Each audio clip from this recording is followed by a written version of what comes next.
আসসালামু আলাইকুম রহমতুল্লাহ। 5ই আগস্ট শেখ হাসিনা বাংলাদেশ হতে প্রতিবেশী দেশ ভারতে চলে যান। এরপর হতে আজ পর্যন্ত ভারতে অতিথি হিসাবে আছেন শেখ হাসিনা। বাংলাদেশ সরকার আইন ও বিচার সংশ্লিষ্ট কিছু প্রতিষ্ঠানের সাম্প্রতিক উদ্যোগের ফলে ভারতের স্বরাষ্ট্র ও পররাষ্ট্র মন্ত্রণালয় শেখ হাসিনার বিষয় নিয়ে আইনি মারপেচে ফাঁকফোকর বের করছে। শেখ হাসিনা ভারতে গিয়েছিলেন লাল পাসপোর্ট নিয়ে। সে লাল পাসপোর্টের মেয়াদ ছিল 2030 সাল পর্যন্ত। 2020 সালের 19শে জানুয়ারি 64 পাতার একটি পাসপোর্ট সেটা, কিন্তু বাংলাদেশের বর্তমান অন্তর্বর্তী সরকার শেখ হাসিনা সহ 589 জনের লাল পাসপোর্ট বাতিল করে দিয়েছে।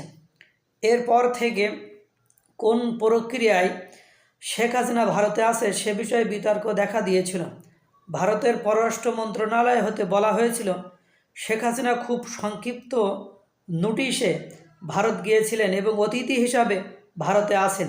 এরই মধ্যে বাংলাদেশে শেখ হাসিনাকে ফিরিয়ে এনে বিচার করার বিষয়টি অভ্যন্তরীণ রাজনৈতিক কারণে জোরালো হয়ে ওঠে। জুলাই আগস্টে গণহত্যায় মানবতা বিরোধী মামলায় শেখ হাসিনা সহ 45 জনের বিরুদ্ধে গ্রেপ্তারি পরোয়ানা জারি করে আন্তর্জাতিক অপরাধ ট্রাইব্যুনাল। এই গ্রেপ্তারি পরোয়ানার ভিত্তিতে বাংলাদেশের পররাষ্ট্র মন্ত্রণালয় ভারতের পররাষ্ট্র মন্ত্রণালয়ের নিকট নোট বা চিঠি পাঠানোর প্রস্তাব দেয়। ভারত ও বাংলাদেশের মধ্যে 2013 সালের বন্দি বিনিময় চুক্তি অনুযায়ী বাংলাদেশের পররাষ্ট্র মন্ত্রণালয়কে আবেদন করতে হয়। ডিসেম্বরে ভারতের পররাষ্ট্র মন্ত্রণালয়ের নিকট কূটনৈতিক বার্তা বা নোট ভার্বাল পাঠায়। সেই নোট ভার্বালে উপযুক্ত প্রক্রিয়া সংযুক্ত করতে পারেনি বাংলাদেশের পররাষ্ট্র মন্ত্রণালয়। জুলাই আগস্টে হত্যা মামলাগুলোতে ঠিকমতো সাক্ষ্য প্রমাণ সংগ্রহের দুর্বলতা, সাক্ষ্য আইনের বাধ্যবাধকতা অনুযায়ী প্রমাণ সংগ্রহ করতে না পারায় এসব মামলার ভবিষ্যৎ নিয়ে প্রশ্ন দেখা দিয়েছে। এমন পরিস্থিতিতে 6 জানুয়ারি গুমের মামলায় সাবেক প্রধানমন্ত্রী শেখ হাসিনা সহ 11 জনের বিরুদ্ধে গ্রেপ্তারি পরোয়ানা জারি করে আন্তর্জাতিক ট্রাইব্যুনাল। 12 ফেব্রুয়ারির মধ্যে শেখ হাসিনা সহ অভিযুক্তদের ট্রাইব্যুনালের সামনে হাজির হতে বলা হয় বা ট্রাইব্যুনালে হাজির হতে বলা হয়। ভারত যদি শেখ হাসিনাকে না পাঠায় তাহলে অনুমতি পেলে ভারতে গিয়ে শেখ হাসিনাকে জিজ্ঞাসাবাদের হুঙ্কার দেয় বাংলাদেশের তদন্তকারী কমিশন। এর একদিন পর 7 জানুয়ারি উপদেষ্টা পরিষদের বৈঠকে শেখ হাসিনা সহ 97 জনের পাসপোর্ট সবুজ পাসপোর্ট বাতিল করেন।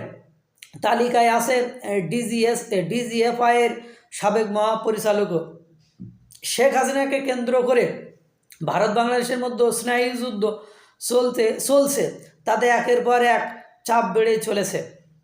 সবশেষ শেখ হাসিনার সবুজ পাসপোর্ট বাতিল করা কোনো অর্থ বহন করে না, কেননা তিনি এই মুহূর্তে দেশে নেই এবং তিনি দেশের বাইরে গিয়েছিলেন লাল পাসপোর্ট নিয়ে। আর লাল পাসপোর্ট করতে হলে সবুজ পাসপোর্ট জমা দিতে হয়। গত 15 বছরে শেখ হাসিনার কোনো সবুজ পাসপোর্ট ছিল না। ভিসার মেয়াদ বাড়িয়ে মোদী সরকার শেখ হাসিনা ভারতে থাকতে দিচ্ছে কেন? কোনো অন্তর্বর্তী সরকার অন্য রাষ্ট্রের স্থায়ী সরকারের কাছে কোনো রাজনৈতিক নেতার প্রত্যাপন চাইলে তার সমস্ত আইনের দিক খতিয়ে দেখা প্রয়োজন। ভারতে পাঠানো কূটনৈতিক বার্তার উত্তর অবশ্যই দেবে ভারত, তাতে কোনো সন্দেহ নেই। তবে কোনো তাড়াহুড়া করবে না ভারত। বাংলাদেশের বার্তার সকল দিক খতিয়ে দেখে উত্তর দিতে কয়েক মাস সময় লেগে যেতে পারে ভারতের। আর এজন্য ভারত শেখ হাসিনার ভারতে থাকার মেয়াদ বাড়িয়ে দিয়েছে। ভারতের মিনিস্ট্রি অফ এক্সটার্নাল অ্যাফেয়ার্স এই ভিসার কাগজপত্র তৈরি করেন। এই ধরনের ভিসা সাধারণত 3 থেকে 6 মাস পর্যন্ত দেওয়া হয়। এখনও পর্যন্ত জানা যায়নি কয় মাসের জন্য দেওয়া হয়েছে। ভিসার মেয়াদ বাড়ানোতে এটা স্পষ্ট যে এখনই শেখ হাসিনাকে ভারত ফেরত দেওয়ার কোনো চিন্তা করছে না বা কখনোই ফেরত দেবে এরকম কোনো আভাস বা ইঙ্গিত পাওয়া যাচ্ছে না।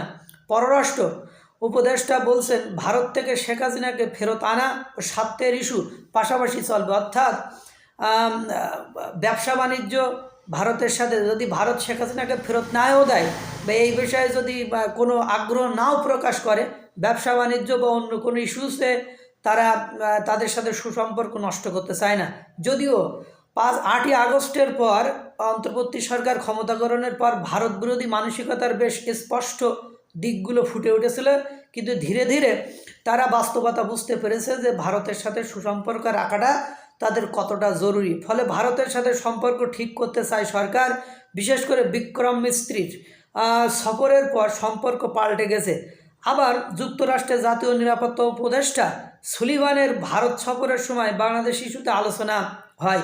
বিশেষ করে আঞ্চলিক নিরাপত্তার জন্য হুমকি দেখা দিতে পারে এমন দুটি বিষয়ে ভারতের দিক থেকে সুলিভানকে রিপোর্ট করা হয়েছে। সাথে আছে শেখ হাসিনার বিষয়টিও। ইতোমধ্যে যুক্তরাষ্ট্র থেকে বাংলাদেশকে বিষয়গুলো জানানো হয়েছে। ট্রাম্প প্রশাসন দায়িত্ব নিলে ডোনাল্ড লুকে যে সরিয়ে দিবে সেটি এখন চূড়ান্ত। নতুন কেউ দায়িত্ব নেওয়ার আগে বাংলাদেশকে ভারতের সাথে আলোচনা করার সুপারিশ করেছে যুক্তরাষ্ট্র। সূত্র বলছে বাংলাদেশ সরকার এবং একটি বাহিনীর কিছু প্রতিনিধি হয়তোবা ভারতে যেতে পারে এই সুসম্পর্ক বা এই সম্পর্ক ঠিক করার জন্য বা আঞ্চলিক নিরাপত্তাহীনতা দূর করার জন্য। তাহলে বোঝা গেল এই মুহূর্তে মানে যুক্তরাষ্ট্রই সবচেয়ে বড় গেমটা খেলছে, যুক্তরাষ্ট্রই এখানে রেফারির ভূমিকা পালন করেছে, যুক্তরাষ্ট্রই মানে বাংলাদেশ এবং ভারতের মধ্যে আঞ্চলিক যে সম্পর্ক এবং আরও যে দ্বন্দ্ব ফ্যাসাদ বা শেখ হাসিনার ইস্যুসগুলো নিয়ে ঝামেলা, এগুলোতে রেফারির ভূমিকায় আছে। আল্লাহ তাআলা সকলকে ভালো রাখুক, সুস্থ রাখুক। আসসালামু আলাইকুম ওয়া রাহমাতুল্লাহ।